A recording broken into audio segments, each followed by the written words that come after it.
आचार संहिता लगने में महज चंद दिन बाकी हैं। ऐसे में मुख्यमंत्री चंपई सोरेन अचानक रेस हो गए हैं और बड़ी संख्या में युवाओं को नियुक्ति पत्र देने वाले हैं।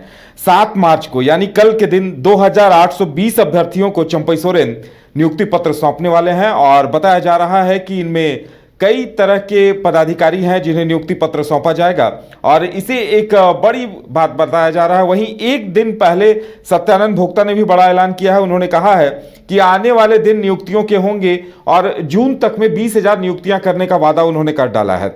एचईसी के जो शहीद मैदान में कार्यक्रम आयोजित होने जा रहा है, जिसमें चंपई सोरेन लगभग 1250 +2 शिक्षक, 1500 कनीय अभियंता, 55 स्ट्रीट लाइट इंस्पेक्टर और 15 पाइपलाइन इंस्पेक्टर को नियुक्ति पत्र सौंपने वाले हैं, जहां आलमगीर आलम, सत्यानंद भोक्ता यानी एक तरह से पूरी सरकार मौजूद रहेगी। और ज्यादा जानकारी के लिए इस वक्त हमारे साथ हमारे सहयोगी मदन जुड़े हुए हैं। मदन, लगता है कि आचार संहिता से पहले चंपई सरकार भी चाह रही है कि जितनी जल्दी हो सके नियुक्ति पत्र बांट दिए जाए, क्योंकि अभी तक जेएसएससी सीजीएल की बात हो, जेपीएससी की बात हो, कहीं कुछ ठोस हुआ नहीं है। तो ऐसे में सरकार की कोशिश है कि युवाओं को नियुक्ति पत्र दे दिया जाए। तो क्या सरकार अपनी इस रणनीति में कामयाब रहेगी, युवाओं के गुस्से को कम कर पाएगी?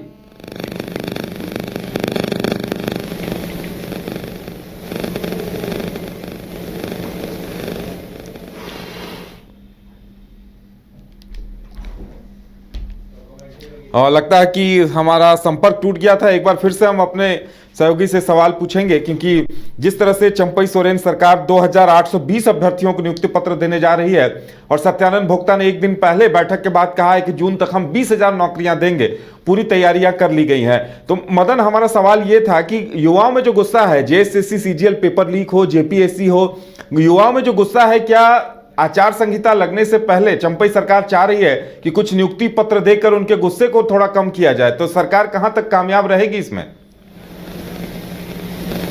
बिल्कुल, देखिए इसी को लेकर के पहल जो है अब तेज की गई है और ये कह सकते हैं कि तमाम जो सरकार की नियुक्तियां हैं उसको जल्द से जल्द पूरा कराने की कोशिश में चंपई सरकार जुट चुकी है। और इसी के माध्यम से आप देखें, कल जो है एक नियुक्ति वितरण पत्र समारोह आयोजित किया गया, जिसमें कि 1250 उच्चतर माध्यमिक विद्यालयों के स्नातकोत्तर प्रशिक्षित शिक्षकों तथा 1500 कन्या अभियंता, 34 खान निरीक्षक और 15 पाइपलाइन निरीक्षक, 15 स्ट्रीट लाइट निरीक्षक को नियुक्ति पत्र जो है वितरण किया जाएगा।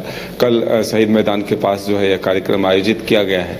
और हम ये कह सकते हैं कि चंपई सोरेन की सरकार जो है ये जरूर चाहेगी कि आगामी जो लोकसभा चुनाव है और जो विधानसभा के चुनाव हैं, खास करके विधानसभा चुनाव में वो एक हेल्दी आंकड़े लेकर के जनता के बीच पहुंचे, ताकि जो विपक्ष का निशाना और जो युवाओं की डिमांड है लगातार रोजगार को लेकर के और बेरोजगारी भत्ता को लेकर के सरकार को घेरने की कोशिश जो हो रही है, सत्ता पक्ष को घेरने की कोशिश हो रही है, इसमें चंपई सोरेन की सरकार अब जो है वो एक्शन में नजर आ रही है। और इसीलिए जल्द से जल्द अधिक से अधिक आंकड़ों को अपने पक्ष में करने की कोशिश है कि एक गुड आंकड़े हो, ताकि जनता के बीच में अगर जाए तो भले ही विपक्ष जो है ये कहती है कि 5 लाख युवाओं को प्रति वर्ष नौकरी देने का वादा करके सरकार आई थी, लेकिन अगर 1 लाख भी आंकड़े उनके पास होते हैं तो फिर वो जनता को ये कहेंगे कि हमने प्रयास किया था और उसके बाद जो है नियुक्तियां दी है। अगर आप विधानसभा के इस बजट सत्र को देखें तो उस दौरान भी जो सुदेश महतो हैं वो ये कह रहे थे कि सरकार जो है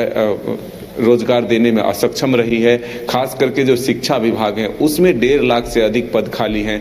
अगर 33% बात करें तो सभी विभागों में जो है पद अभी भी खाली हैं। सरकार सिर्फ अपनी इच्छा शक्ति अगर आगे बढ़ाए तो राज्य के युवाओं को रोजगार मिल सकता है। ऐसे में उन्होंने राज्य की शिक्षा व्यवस्था पर भी प्रश्न उठाया था कि अगर शिक्षा विभाग में 33% पद रिक्त हो तो उस राज्य के शिक्षा में के स्तर में क्या सुधार हो सकता है, शिक्षा की क्या स्थिति हो सकती है, इसको आप भली भांति समझ सकते हैं। तो ऐसे में हम कह सकते हैं कि अब चंपई सोरेन की सरकार जो है वो एक्शन में दिख रही है और वो कोशिश कर रही है कि हम जो है एक आंकड़े लेकर के पहुंचे जनता के बीच। हालांकि ये जरूर आरोप लगता है कि हम रोजगार के लिए यहाँ नियम बनाना चाहते हैं, नीति बनाना चाहते हैं, लेकिन विपक्ष जो है हमें बार बार परेशान करती है। चाहे वो स्थानीय नीति हो, चाहे नियोजन नीति हो, हम बनाने के लिए प्रयास करते हैं, लेकिन विपक्ष जो है हमें घेरने की कोशिश करती है। सदन तो सदन, सड़क तो सड़क, लेकिन कोर्ट के माध्यम से भी घेरने का आरोप जरूर लगा रही है। तो ऐसे में अब देखना होगा कि जनता के बीच मदन, लेकिन वक्त बहुत कम बचा है, क्योंकि आचार संहिता लगने में महज कुछ ही दिन बचे हुए हैं। ऐसे में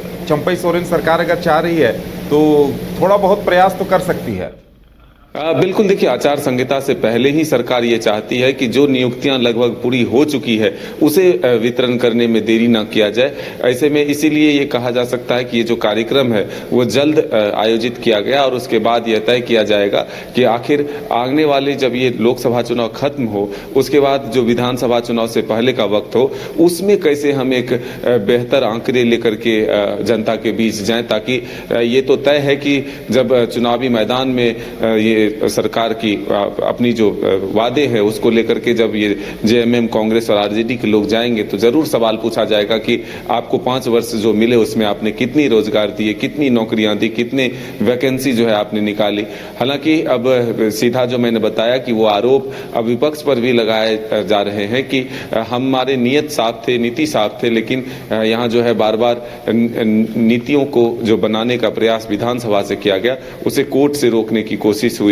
तो इस तरह के आरोप और प्रत्यारोप का दौर जो है रोजगार को लेकर के जरूर आमने सामने रखा जा रहा है। लेकिन अब ये है कि यहाँ की युवा सरकार के इस प्रयास को और सरकार के जो आंकड़े हैं उसको कितना सही ठहराते हैं ये आने वाला वक्त बताएगा। चलिए मदन, हमारे साथ जुड़ने के लिए और तमाम जानकारी देने के लिए आपका बहुत बहुत धन्यवाद। तो देखने वाली बात ये होगी कि चंपई सरकार युवाओं के गुस्से को कहां तक काबू कर पाती है और चुनावों में कितना लाभ ले पाती है, युवाओं का साथ ले पाती है, ये बड़ी चुनौती होगी।